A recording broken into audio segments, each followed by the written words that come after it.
Sí, hace unos días estábamos hablando de migraciones y en este momento estamos viviendo un fenómeno verdadero, o dos fenómenos verdaderamente dramáticos. Las migraciones venezolanas a Colombia, al Ecuador y a Brasil. Es decir, a Colombia han entrado cerca de 40.000 en una semana. Es una cosa asombrosa.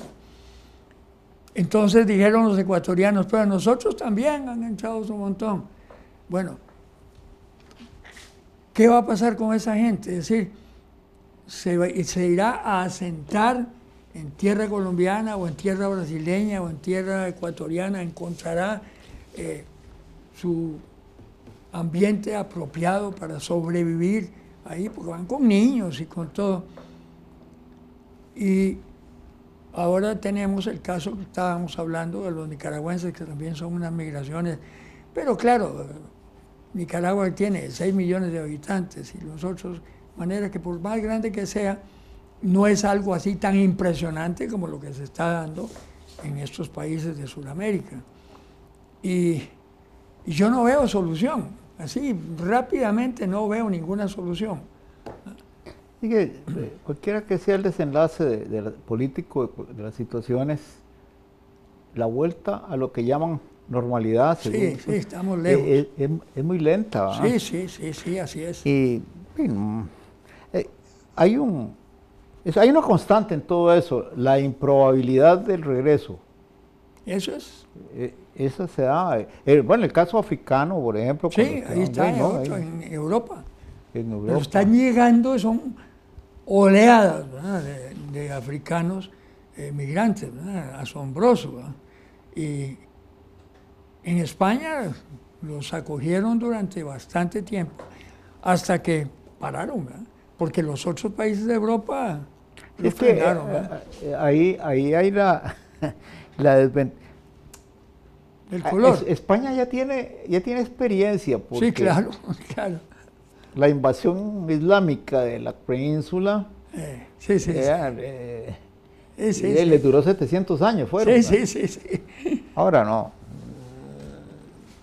Se vive donde se vive si usted preguntara. El mundo es amplio y ajeno. Bueno, ajeno es para los pobres, ¿verdad? Sí. Cualquier país que se coja como ejemplo, pero digamos de los grandes, más que han tenido una historia bien registrada, como los sudamericanos o los europeos. Los asiáticos también, lo que pasa es que la historia está registrada en lenguas que se escriben con palitos, con tendederos, ¿verdad? Con rayitas. No, pero cojamos España, en 1430, para decir algo, ¿cómo estaba distribuido ese territorio? De una manera totalmente diferente. Sí, la península ibérica, toda esa zona. Y entonces, si les echamos otros 900 años atrás, todavía nadie soñaba con que ahí fuera a haber catalanes, andaluces. Claro. Y hay un mapa interactivo, un mapa variable que aparece en la red. Y en él se ve a una gran velocidad, porque tiene que recorrer como 4.000 años o 5.000. Se ve cómo fueron cambiando los imperios en la región que va desde Siria, más o menos, hasta el Atlántico. Ajá. Y cuando uno ve eso, dice, no, esto siempre ha sido un relajo. Porque las fronteras, porque incluso llamarlas fronteras es muy discutible. Sí, claro. Se contraen, se expanden, y de pronto una mancha grandotota, ¿y ahí dónde está? Desapareció, nadie se acuerda de que existió ese imperio. Así es. Y eso significa Y movimientos de gente, ¿verdad? Si el Tercer Reich hubiera triunfado, que gracias a Dios no triunfó, y hubiera cambiado totalmente Claro. la fisonomía de Europa, ¿verdad? Claro, Así es. claro. Y eso de que en algún momento esas expansiones, ahí esas contracciones, parecen como amebas que van creciendo, significaron gente que se desplazó. Bueno, claro. Ya fuera en un ejército, ya fuera en una horda o en un grupo Y la de mayoría fugitivos. era en guerra, ¿verdad? Sí, sí. En esa época, definitivamente. Entonces Y en Sudamérica también, Ah, claro. una cantidad de guerrillas tontas y de Paraguay. Y Paraguay se peleó como contra 4 países, ¿verdad? Bueno. Sí, una cosa tremenda. Se quedaron sin hombres en Paraguay. Hay un viejo poema, yo no me acuerdo ahora, que decía, que en una estrofa decía, llora, llora Urutaú, es un pájaro, Ujú. en las ramas del yatay, que es un árbol, ya no existe el Paraguay donde nací como tú. Se refiere a la posterioridad esa de Sí, la sí, guerra, esa guerra contra estúpida, 3 naciones, contra 3 Qué estados. horror, ¿verdad? Ese es indudablemente parte de la barbarie, ¿verdad? ¿Mm? Es una barbarie, es decir, Toda. que claro, en todas esas cosas eran guerras que no tenían un sentido de fondo, ¿verdad? Porque, por ejemplo, Bolivia con su afán de llegar al mar, ¿verdad? Bueno, y ahí, tal vez con ciertos arreglos le podían haber dado un huequito, ¿verdad? Para que saliera, pero no se lo dan por capricho, ¿verdad? ¿Por qué no? ¿Eh?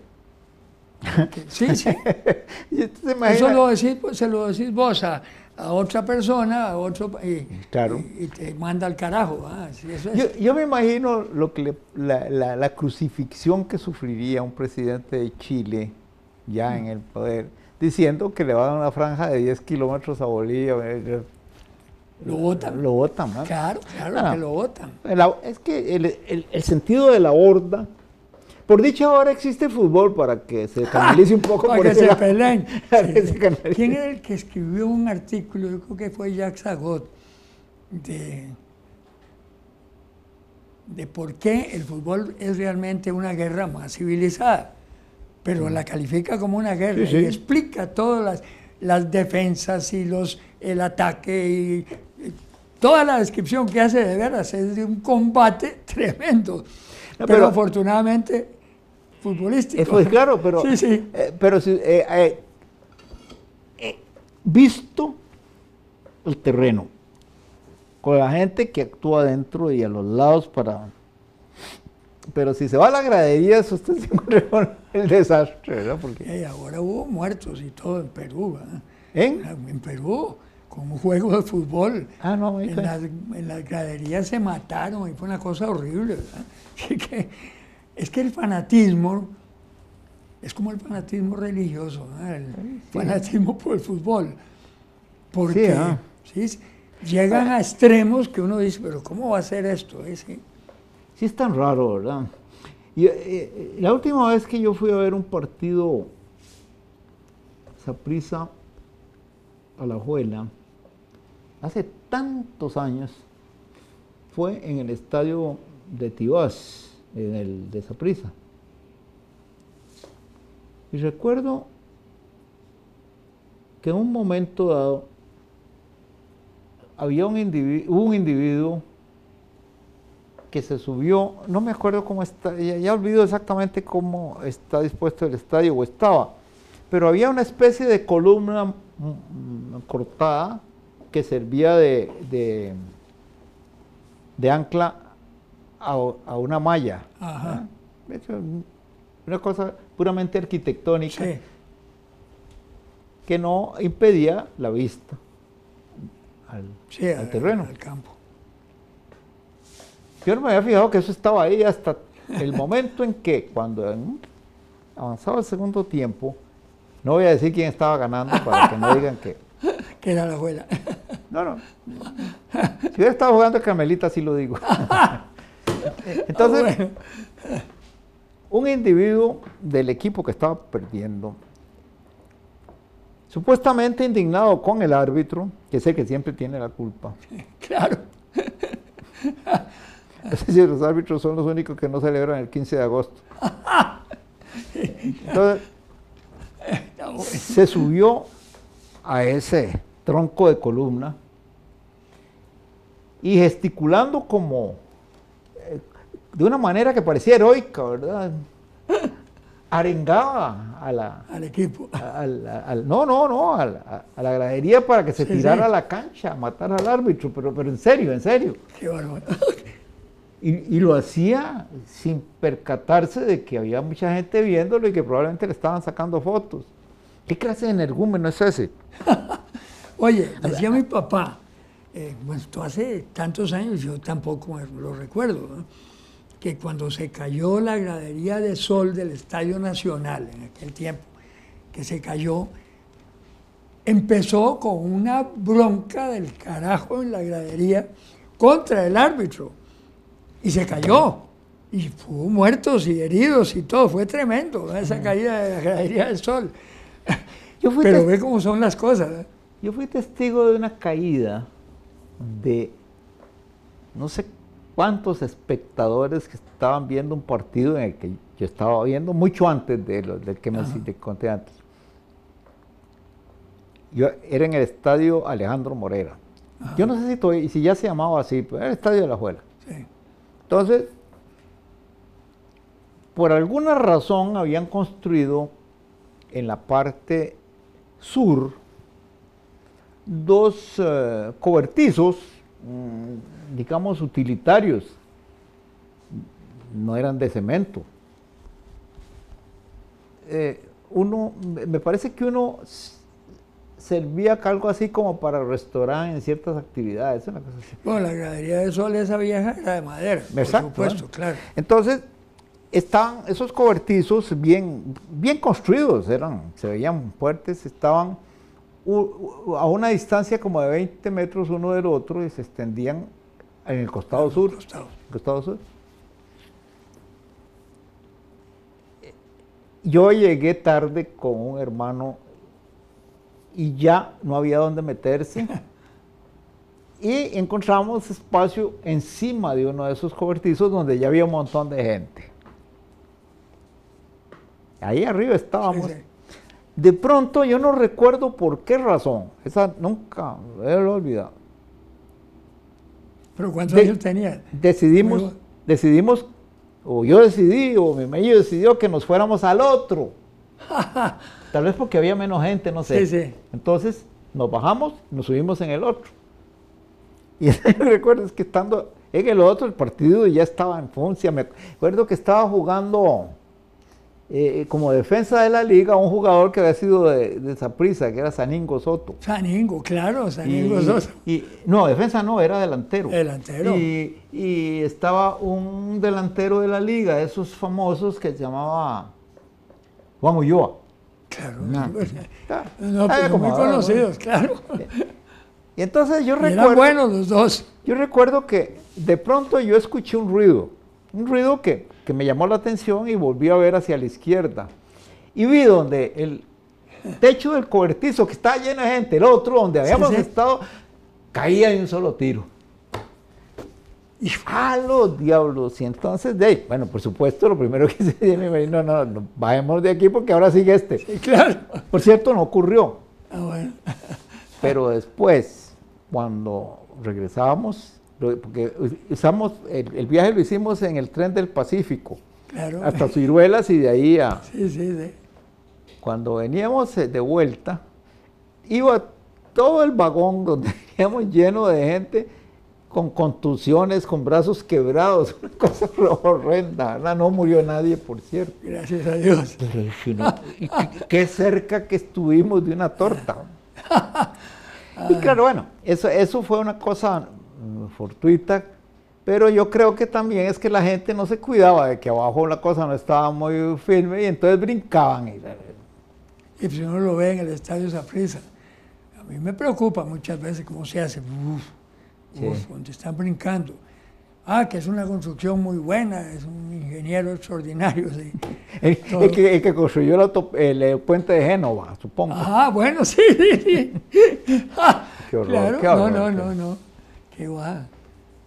Pero vos no has visto cuando están brincando. Es que no, como te digo, no soy un asiduo. Es que se hace así, boom, boom, boom, que dice uno, qué barbaridad esa carajada. No sé, yo no soy ingeniero ni muchísimo menos, pero yo creo que siempre hay un riesgo. Bueno, supongo que lo vigilan, ¿verdad? Pues sí. No, y dicen que está muy bien construido. Bueno, puede ser, o debe ser, ¿no? Sí, porque va a ser eterno, no, ¿ah?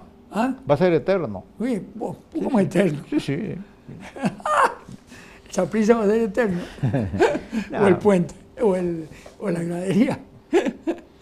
No, es muy curioso porque es cierto que el fenómeno del fútbol o del basquetbol o los otros deportes colectivos son muy emocionantes. Sí, no. Pero también puede ser emocionante seguir la caída de una gota de agua por un canal, ¿verdad? ¿Qué le va a pasar? El más tranquilo es el béisbol, ¿verdad? A pesar de, tal vez porque es un poco más lento, sí. Pero es interesantísimo el juego, ¿no? Pero zafarranchos en el béisbol. Sí, claro. También se dan. Agarran al... Y el problema es que los bates están muy cerca de la... Pues, eso sí que es, imagínate que lo agarran de un batazo. Sí. En fin, uno, tal vez por la edad, uno llega a darse cuenta de que en todo eso hay una parte inocua, pero hay partes inicuas. Sí, señor. Así es. No, todos los deportes, bueno, a mí no se me olvida ese artículo de Jacques Sagot explicando por qué era una batalla, ¿no? Y toda la explicación quedaba perfecto comparado con una batalla, una guerra. ¿No? Sí. Si usted coge el juego del ajedrez y finalmente... Bueno, pero el ajedrez está sentado bueno, frente a otro, entonces... Salvo... Como en Mafalda. ¿Ah? En Mafalda. Sí. Bueno. ¿Cómo se llama? El galleguito de la chiquitillo, de la bodega. Sí. Vos sabés que mi papá y mi mamá... Manolito. Lo invitan a jugar ajedrez y acepta. Sí. Y pero... cuando va a empezar a agarrar una pieza y empieza a tirarla. Sí, al otro lado. Sí. Mi papá y mi mamá jugaban todas las noches, me acuerdo yo, ajedrez, los dos. Mi mamá era bastante mejor que mi papá. Casi siempre le ganaba. A mí me gustaba más jugar al Jerez. Sí. ¿Te gustaba? El Jerez. Ah, Jerez. No, pero oye, resulta que de vez en cuando mi mamá se dejaba un poquito, porque cuando ya él le daba una paliza, mi papá cogía y ¡flan! Tiraba todo y se iba furioso.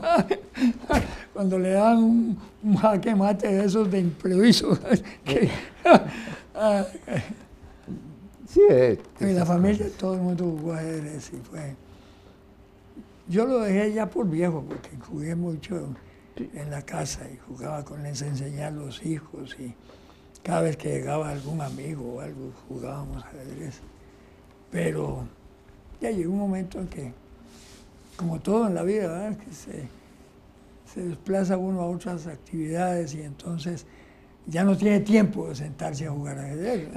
Uno tiene un poco de vacilaciones cuando le llaman, dicen que el ajedrez es un deporte, ¿verdad? Sí. Está bien, es un juego, pero... No, el deporte no tiene nada. Pero la idea de deporte a uno le... Sí. Cuando dice deporte uno piensa en sudar. No, y en ejercicio. Sí, claro. Definitivamente. Sí, y ahí el ejercicio de la mano, moviendo a los caballos, que son los únicos que tienen un movimiento irregular. Ay. ¿Y cómo se llamaba a Primo Levi? Es de Primo Levi que se cuenta que ya en su vejez, después de haber pasado Auschwitz y todo eso, entonces él se compró una computadora, ya, y se pasaba la mayor parte del tiempo jugando ajedrez con la computadora. Entonces, de ahí, ahí ni siquiera era movimiento de manos, era de dedo. Sí, claro. Yo jugué contra una, siempre me ganó. ¿Con quién? Con una computadora. Es decir, la con la computadora. Sí, sí. Será siempre, eso, porque más que... tal vez no entendí, tal vez fuera eso, Sí, porque sí. yo en la lectura de la biografía pensé que jugaba con otras personas. Bueno, pero tal vez es muy... cuando aparecieron las computadoras que jugaban, es decir, tienen el programa de ajedrez, por supuesto, muy especialmente hechos por grandes jugadores, pues es interesante, pero siempre te ganan. A mí, por lo menos, siempre me ganaba. Sí, mira, es que es curioso, ¿verdad? Cuando uno le debe tener cuidado, porque yo leí, eso me llamó la atención. Y me tragué que era que él tenía amigos con los que jugaba partidas de ajedrez. Había un tipo, vos lo tenés que haber conocido, fue un gran escritor y todo, Gutiérrez Mangel.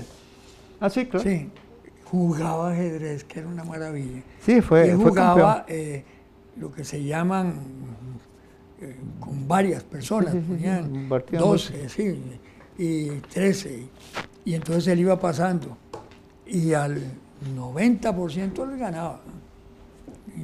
Jugaba, era un jugador increíble. Sí, yo recuerdo, yo fui muy amigo de él, recuerdo que mucho, bueno, alguna vez, a ver, nos contó sobre el viaje que hizo, creo que Israel, como parte del equipo de ajedrez de Costa Rica. Pero él escribió sobre el viaje a la Unión Soviética. ¿No bueno, sí. Muy bonito la descripción. Sí, hay una anécdota en un parque donde llegó él y contó la anécdota de una persona que se encontró, etcétera, etcétera. Bueno, niña, ¿qué? ¿Aterrizamos? ¿A dónde? En Israel